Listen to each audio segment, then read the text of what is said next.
데살로니가전서 5장 14절 한 절만 보겠습니다. 데살로니가전서 5장 14절 대형교정 문장을 보고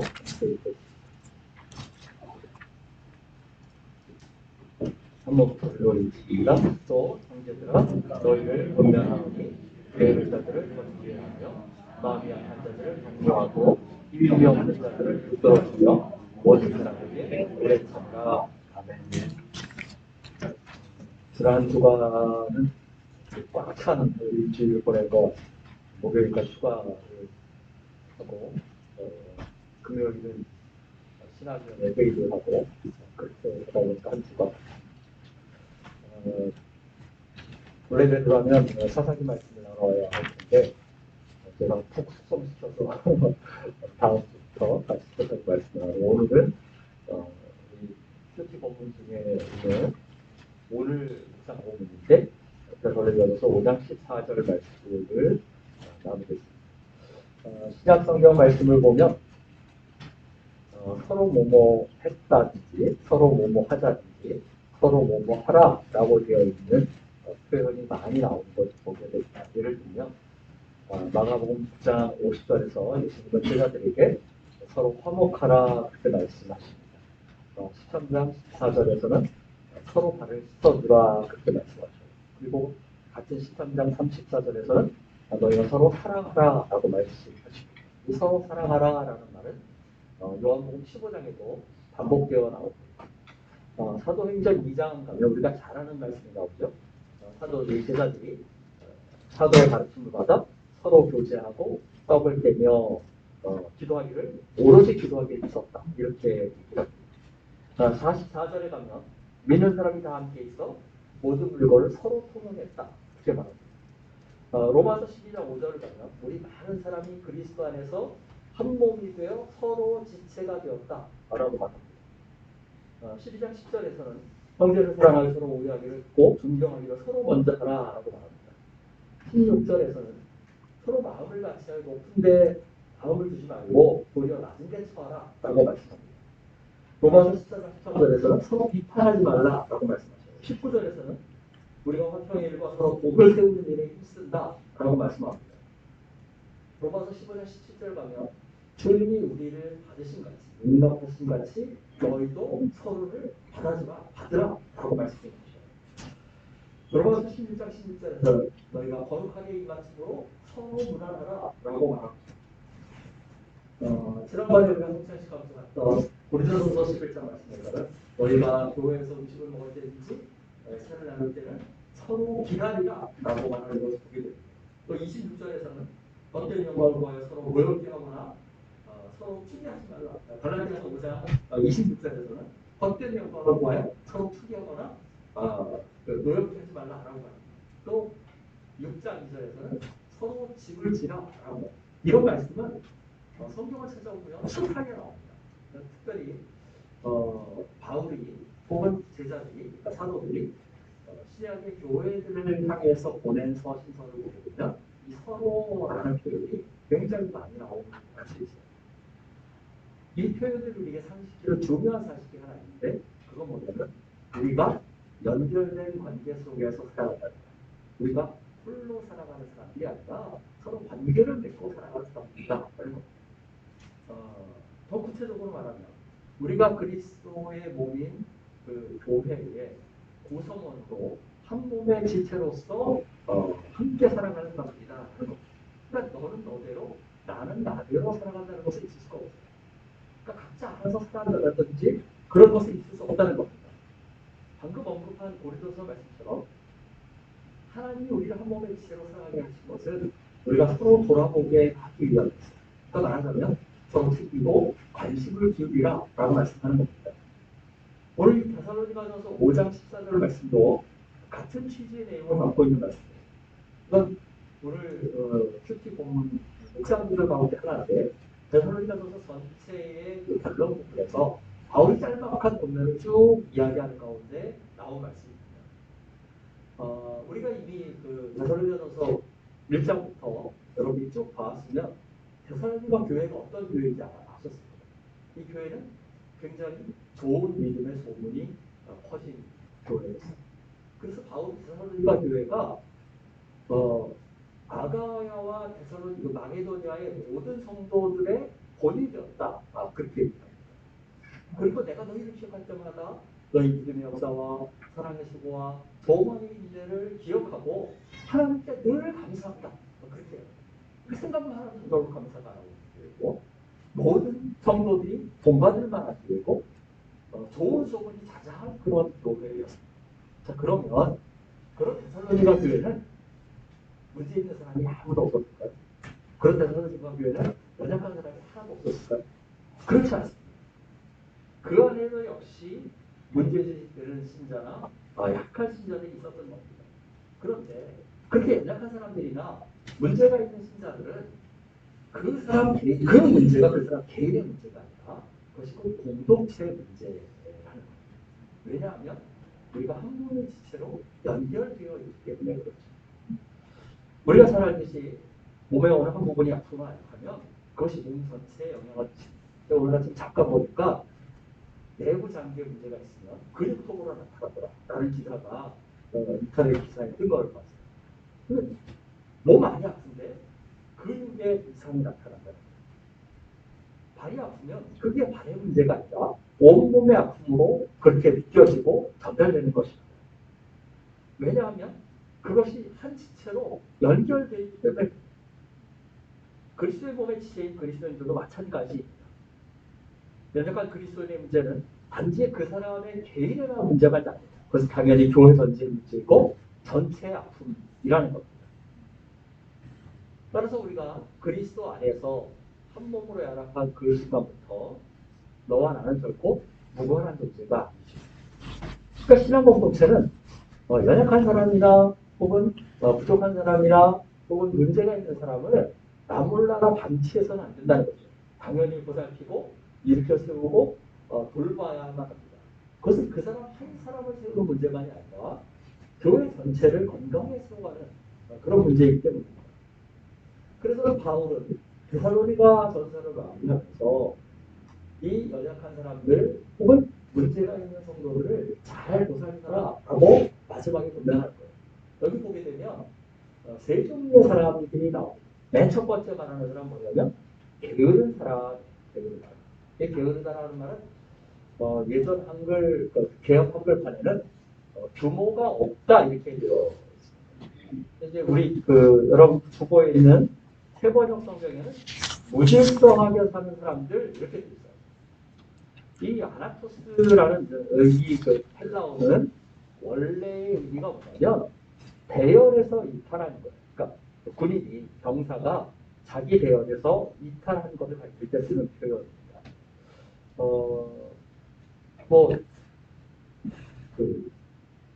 장거리를 행군한다든지 아니면 오랜 훈련으로 지쳐 있어서 낙오되는 경우가 아니라면 보통 대열에서 이탈하는 사람들은 어떤 사람들이겠습니까? 이 사람들은 아주 쉽게 말하면 꾀를 부리고 일을 안 하는 사람일 수도 있어요. 그러니까 자기 의무를 회피하거나 게으름을 피우는 사람. 이런 사람들 삶이 제멋대로 불규칙하고 질서가 없어요. 그래서 바울이 말하기를 이 말을 그러니까 우리말 성경이 규모가 없다. 개혁한글판이 그렇게 옮기고 있는 겁니다. 그런데 데살로니가 교회에 바로 이렇게 규모가 없는 사람들, 어찌 보면 게으른 사람들, 삶에 질서가 없는 사람들, 이런 사람들이 있었다는 거예요. 어떤 사람들이 그런 사람이 있겠습니까? 4장 11절 한번 보세요.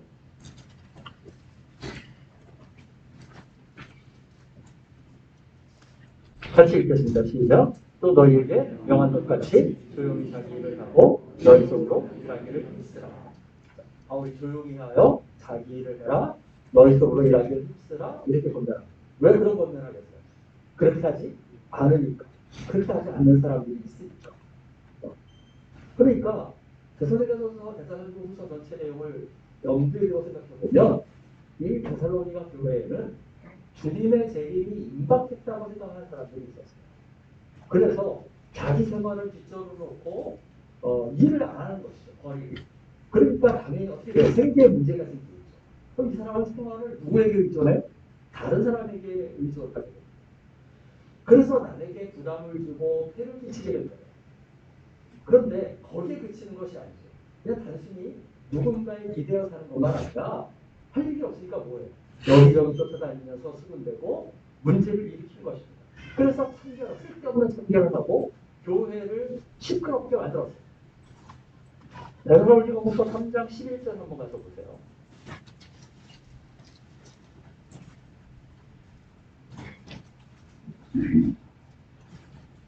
갇혀 있습니다. 우리가 들은즉 너희 가운데 게으르게 행하여 도무지 일하지 아니하고 일을 만들기만 하는 자들이 있다 하면 그 앞에 보면 일하기 싫어하거든 먹지도 말게 하라 이렇게 바울이 아주 강하게 있어요. 그러니까 일하기는 싫어하고 뭐예요? 일만 만드는 사람들. 우리도 종종 이런 사람들을 다행히 제가 볼 때는 한국의 교회는 없는 것 같아요. 그런데 도무지 자기 책임이나 의무를 안 하는 사람들이 있어요. 그런데 자기가 할 일을 안 하고 뭐해요?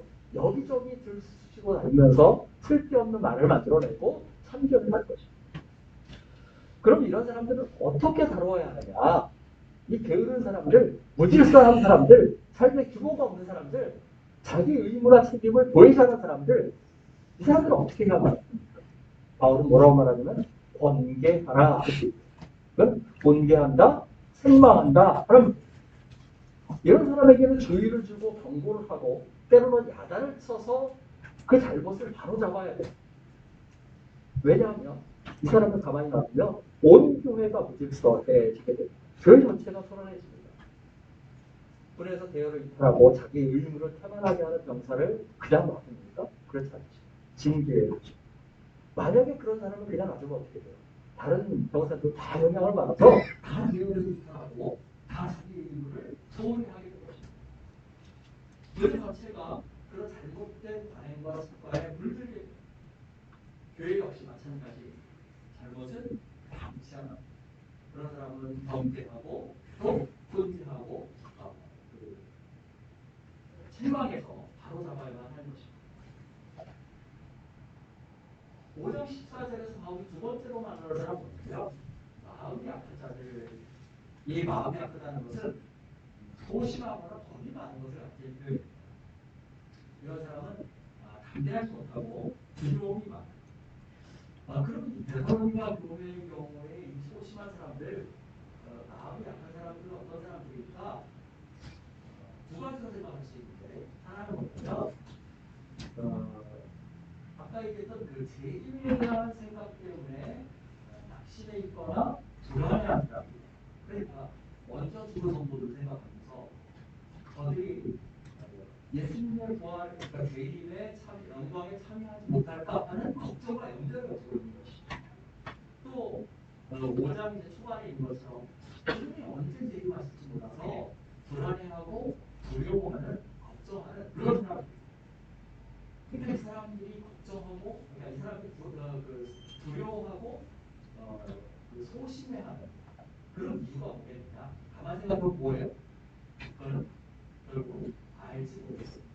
그러니까 예수님 재림하실 때 성도들의 형편이 누구 성도의 형편이 어떠할지, 예수님이 어떤 모습으로 재림하실지, 또 예수님이 재림하시면 어떤 일이 일어날지 그 사람들이 제대로 알지 못하는 거예요.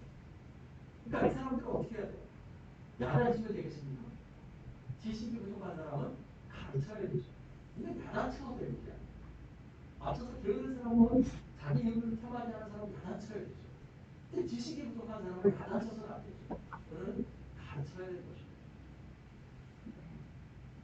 그런데 어떤 경우는 이 마음이 약한 것이 지식이 부족해서 그런 경우도 있지만 한편으로는 그 기질상, 성품상, 성격상 그런 사람도 있어요. 그러니까 쉽게 말하면 어떤 사람은 타고나기를 남보다 어린 성품을 가지고 태어난 사람이 있다. 본성적으로 남보다 소심한 그런 성격을 가진 사람이 있어요. 이런 사람은 사소한 일이나 별것 아닌 것에도 쉽게 상처를 받습니다. 그러니까 그러지 않은 사람은 이해가 안 돼요. 아무 저런 말에 왜 상처를 받아? 이렇게 생각하죠. 근데 어린 성품을 가진 사람은 남이 가볍게 던진 한마디에도 상처를 받아요. 그러면 생각해 보세요. 이 성격상의 문제가 물론 스스로 노력해서 어느 정도 극복할 수도 있겠지만 이게 잘못입니까? 이건 그 사람의 기질의 문제예요. 그죠? 그런데 이걸 야단이 쳐서 바로 잡아서는 안 되는 것이죠. 오히려 그런 성품을 가진 사람은 야단치면 어떻게 돼요? 오히려 더 주눅이 들고 더 겁을 먹고 더 상처를 입고 낙심하게. 이런 사람은 어떻게 대해야 하느냐? 바울은 뭐라고 말합니까? 격려하라 그렇게 얘기합니다. 그 사람은 위로하고 북돋아주고 그렇게 하면 하는 것입니다. 개혁 한글은 안위하라 그렇게 얘기합니다.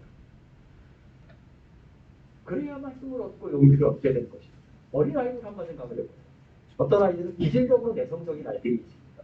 그런데 이런 아이들에게는 다른 아이보다 더 많은 칭찬과 격려가 필요하죠. 근데 부모가 그걸 모르고 그 아이를 계속 야단치면 어떻게 돼요? 애는 더 잘하는 게 아니라 더 주눅이 거예요. 마음이 약한 사람, 소심한 사람은 위로하고 격려하고 북돋아 줘야만 합니다. 그래야만 자신감을 얻고 힘을 얻게 됩니다. 세 번째 부류의 사람은 어떤 사람이냐면 힘이 없는 자들. 이건 나약한 것, 무력한 것이죠. 또 이 말은 한편으로는 병이 들어 몸이 허약한 것을 가리킬 때도 사용되는 말입니다. 이걸 신앙과 관련해서 생각해 보세요. 신앙과 관련해서 힘이 없다. 이 말은 무슨 말이겠어요? 믿음이 약한 거예요. 믿음이 강하지 못한 것입니다. 아마도 이들은 핍박에 흔들리는 사람일 수 있습니다. 데살로니가서서 2장 14절을 한번 보세요. 바울이 데살로니가 교회를 칭찬하는 이유 중에 하나가 바로 여기 나오는데 2장 14절에 이렇게 얘기합니다. 형제들아 너희가 그리스도 예수 안에서 유대에 있는 하나님의 교회들을 본받는 자 되었으니 그들이 유대인들에게 권한을 받은 것 같이 너희도 너희 종족을 위해서 동일한 권한을 받았느니라.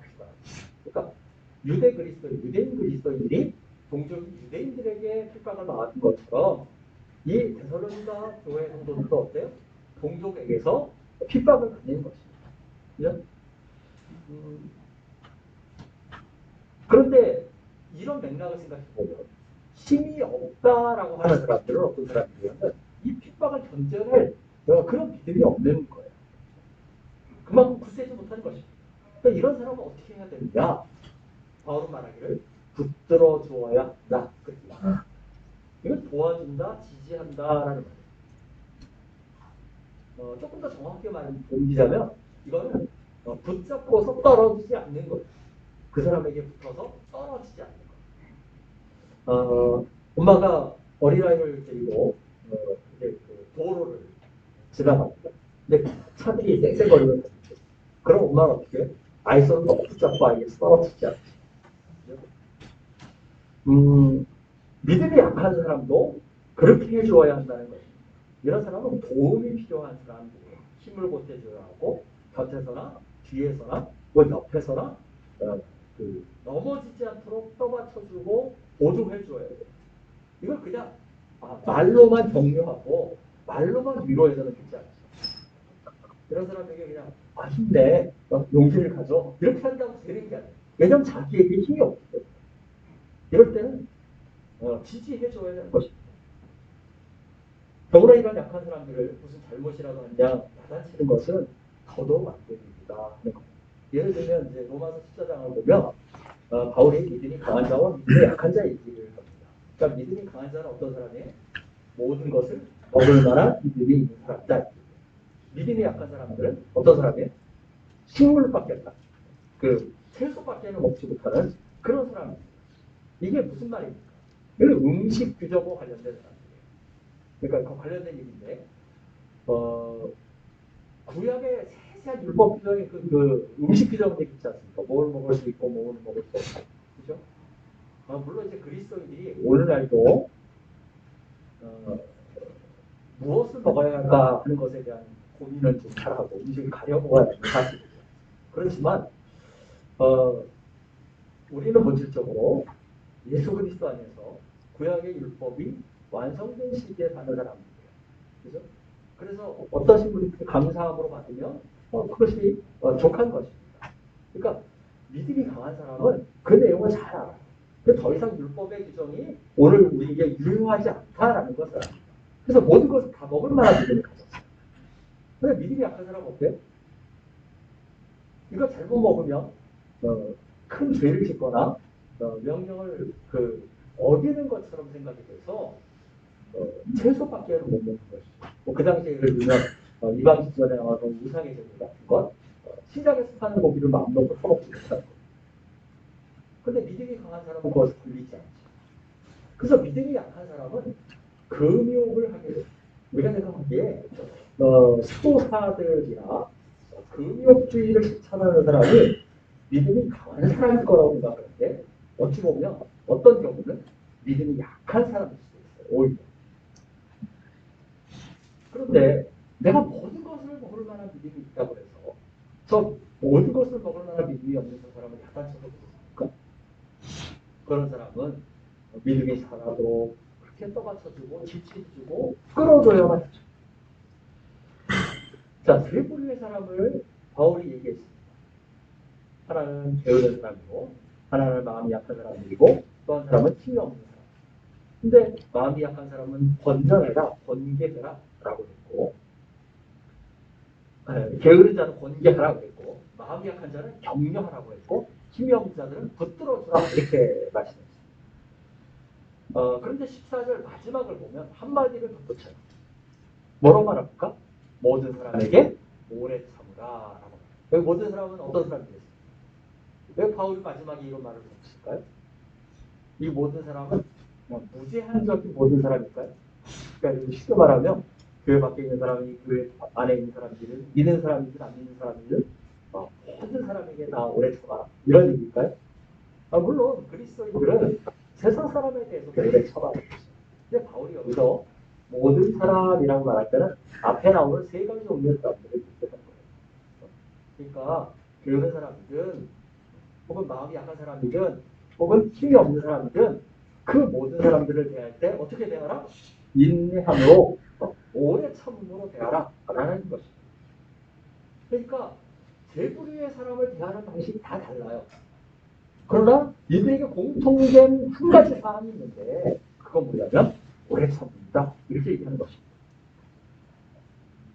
우리 교회 캐치프레이즈가 각 사람을 그리스도 안에서 완전한 자로. 그런데 한 사람을 그리스도 안에서 성숙한 신앙의 입장으로 또 주님 오시는 날에 부끄러움 없는 모습으로 세우기 위해서 그 과정이 어떻습니까? 저는 쉬운 과정이 아니에요. 예수님의 경우를 한번 생각을 해보세요. 예수님이 3년 동안 제자들을 양해 하셨어요. 함께 먹고 자면서 생활하면서. 그런데 마지막에 주님이 십자가에 달리실 때 어떤 일이 벌어집니까? 그 두 명의 제자가 다 뿔뿔이 터지고 배신하고 그런 일들이 벌어집니다. 그럼 예수님이 그런 제자를 포기하셨냐? 그렇지 않죠. 그들을 다시 찾아서 일일이 찾아서 다시 세우시고 회복시키시는 걸 보게 됩니다. 요한복음 13장 1절을 보면 예수님이 자신이 세상을 떠나서 아버지께로 갈 때가 가까운 줄을 아시고 자기 사람들을 사랑하실 때 끝까지 사랑하셨다라고 말하는 것을 보게 됩니다. 제가 예전에 이 말씀을 보다가 굉장히 많이 은혜를 받았어요. 왜냐하면 주님이 자기 사람들을 사랑하실 때 끝까지 사랑하시니라라고 한 다음에 그 다음에 나오는 얘기가 뭐냐면 가룟유다의 배신 사건이에요.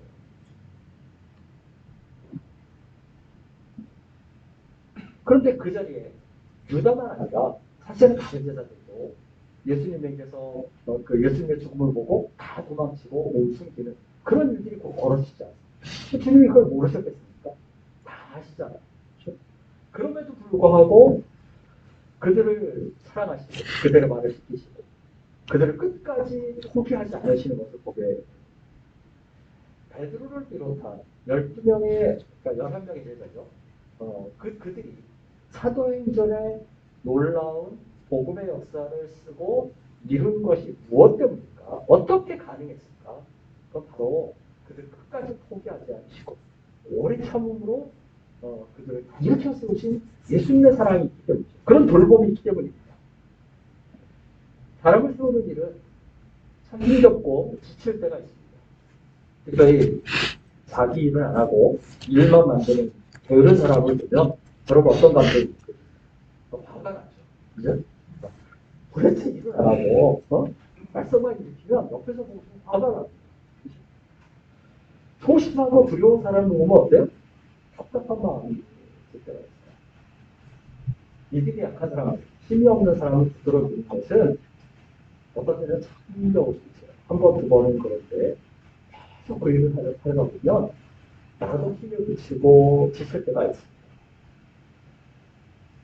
이런 사람들을 오래 상대하다 보면 자칫 인내심을 잃을 때가 있습니다. 포기하고 싶고 더 이상 상관하고 싶지 않고 이제는 그냥 내버려두고 싶은 그런 마음이 들 때가 있어요. 그러나 우리가 오늘 바울의 본문을 생각하면 예수님의 경우를 생각하면 포기하지 말아요. 끝까지 기다리고 참아야 하는 겁니다. 저는 목회를 하면서 종종 그런 생각이 들 때마다 늘 하나님을 제가 하나님이 나를 보시던가 하나님이 나를 포기하셨다면 내가 지금 어떻게 있을까? 하나님이 얼마나 나를 참아주시나 그 생각을 하면서 마음을 다독입니다. 우리를 포기하지 않고 끝까지 붙잡으시는 하나님처럼 자기 사람들을 끝까지 사랑하시고 포기하지 않으시는 예수님처럼 우리도 서로를 포기하지 않았습니다. 그래서 서로 들어주고 격려하고 세워가는 우리 한누리 가족들 되시기를 간절히 바랍니다. 자, 이 신앙 공동체에 서로 돌아보고 있어서 명심해야 할 중요한 두 가지가 정리하자면 두 가지가 있어요. 첫째는 뭐냐면 이 사람들의 문제를 잘 분별해야 한다는 것이죠. 앞서 쭉 설명했지만 각 부류의 사람들은 다루는 방법이 달라요. 그러니까 게으른 사람은 훈계해야 되지만 소심한 사람은 훈계하면 문제를 더 키울 수가 있어요. 그렇죠? 또 소심한 사람은 격려하고 위로하고 칭찬하는 말로도 힘을 얻을 수 있어요. 그런데 본질적으로 힘이 약한 사람은 힘내 이렇게 해서는 안 되죠. 옆에서 같이 거들어줘야만 힘을 낼 수 있는 겁니다. 쉽게 말해서 그 사람의 문제가 어떤 것인지 정확히 알아야 거기에 맞는 처방을 할 수가 있는 것이죠. 그러니까 모든 사람을 똑같이 대하지 말고 저 사람의 문제가 무엇인가 하는 분별력을 우리 가져야 되죠. 요즘 이제 코로나가 유행을 하면서 열이나고 두통이 심해지면 혹은 기침이라면 코로나가 아닐까 이런 거예요.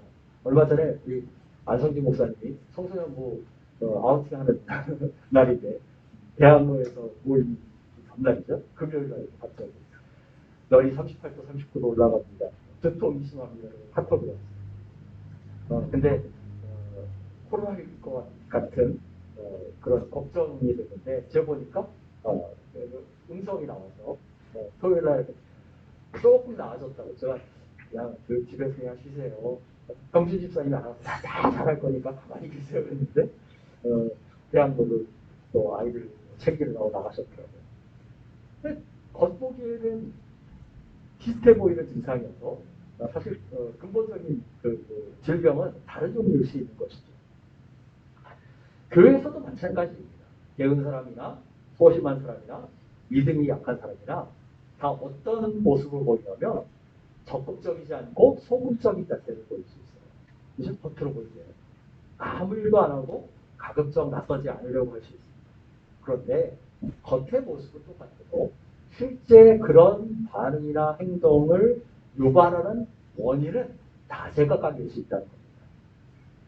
어떤 사람은 충분한 능력이 있고 자신감도 있고 믿음도 있는데 게으름을 피우는 사람 어떻게 보면 그 사람은 믿음이 없는 거죠. 사실은. 그죠? 근데 능력이 있고 자신감도 있는데 게으름 피우는 사람이 있어요.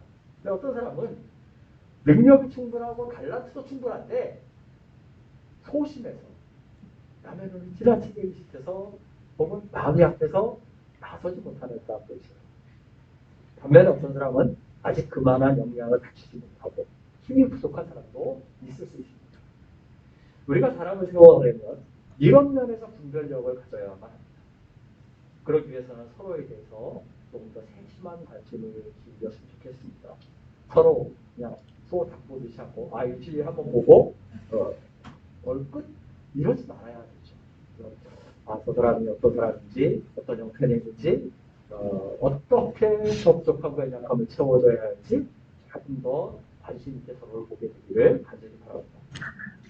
자, 두 번째 중요한 것은 뭐냐면 이 돌봄이 공동체 전체의 책임이라는 거예요. 오늘 본문 앞절인 12절, 13절을 보세요. 이렇게 얘기합니다. 형제들아, 우리가 너희에게 구하노니 너희 가운데서 수고하고 주 안에서 너희를 다스리며 권한한 자들을 너희가 알고 그들의 역사로 말미암아 사랑 안에서 가장 귀히 여기며 너희들이 화목하라 그렇게 얘기했어요. 여기 보면 이제 교회 지도자들을 어떻게 대할 것인가 라는 것을 얘기를 합니다. 그런데 그 교회 지도자들에 대해서 말하기를 수고하고 주 안에서 너희를 다스리며 원하는 자들이라고 있습니다. 이 말을 읽고 이제 14절을 잘못 읽으면 세심하게 안 읽으면 어떻게 생각하냐면 이 게으른 사람이나 힘이 없는 사람이나 마음이 약한 사람을 돌아보고 세우는 일은 교회 지도자들이 하는 일이야. 이렇게 잘못 생각할 수 있어요. 그냥 우리는 쉽게 말하면 목사나 장로나 집사나 혹은 직분 맡은 사람들이 열심히 수고하면 잘했다고 수고하셨다고 알아주고 12절 13절 말씀대로 존중하고 귀하게 생각하면 내 할 일 다 했다라고 생각하시죠. 물론 그것도 중요합니다. 어떤 경우는 교회 지도자들이 아무리 애쓰고 수고해도 누구도 그것을 알아주지 않는 것처럼 보일 때가 있어요. 그러면 앞에서 일하는 사람은 낙심합니다. 힘이 들어요. 그런데 그것을 알아주고 존중하는 것은 굉장히 격려가 되죠. 잘 봐야 될 게 뭐냐면 14절에 이 얘기를 하고 게으른 자들을 권고하며 믿음이 약한 자를 격려하고 위험자로 붙들어주며 라고 말하는데 14절 3절에서 누구에게 그 권면합니까? 형제들아 너희를 권하노니 그렇군요. 이 권면이 바울은 이렇게 말하잖아요. 장로들아 혹은 목사들아 집사들아 직분을 맡은 자들아 너희가 게으른 사람 숭배하고 마음이 약한 사람 위로하고 힘이 없는 사람 붙들어줘라 이렇게 얘기하지 않습니다. 형제들아 라고 말해요. 이게 무슨 얘기입니까? 여기 형제들이 누구겠습니까? 테살로니가 교회 모든 성도들. 혹시 형제들아 그러니까 자매들은 맞았다? 이렇게 문자적으로 해석하면 큰일입니다. 형제들아 그랬으니까 성년만 얘기하는 것이 아니라 어린아이건 장년이건 남자건 여자건 모든 성도를 가르친 것입니다. 제가 이 이야기를 왜 장황하게 하느냐. 약한 자를 돌보는 일은 교회 모두의 책임입니다. 그 돌봄과 섬김을 특정한 몇몇 사람에게 밀어두고 나는 그 일과 무한한 장 생각하는 건 잘못된 것입니다. 사람을 돌아보고 챙기는 일은 공동체 전체가 책임의식을 갖고 행해야 할 의무입니다. 그래 그리스도의 몸의 지체로 연결되고 연합한 사람입니다. 모양과 역할이 다를지언정 그 몸 안에서 서로를 돌아보는 그 관심은 또 지체하는 그 역할은 모두가 감당해야 한다는 것입니다. 우리 한누리 교회는 이런 공동체적 돌봄이 있기를 바랍니다. 이 공동체 안에서는 믿음이 약한 자를 볼 때 그건 그 약한 사람의 문제야 라고 외면하는 그런 잘못이 없기를 바랍니다. 그런 사람을 돌보는 일은 목회자들이 할 일이고 혹은 장로님 하실 일이고 집사님들 하실 일이야. 나와 상관없어. 그렇게 생각하지 마시기 바랍니다. 모두가 모두를 향해 서로 세심하게 살피고 돌아봅니다. 약한 자나 부족한 자들 공동체 안에서 견고하게 세워져 가고 그래서 한누리 교회가 주님 것이 아름다운 공동체로 그리스도로 내가 있기를 간절히 바랍니다. 같이 찬양하겠습니다.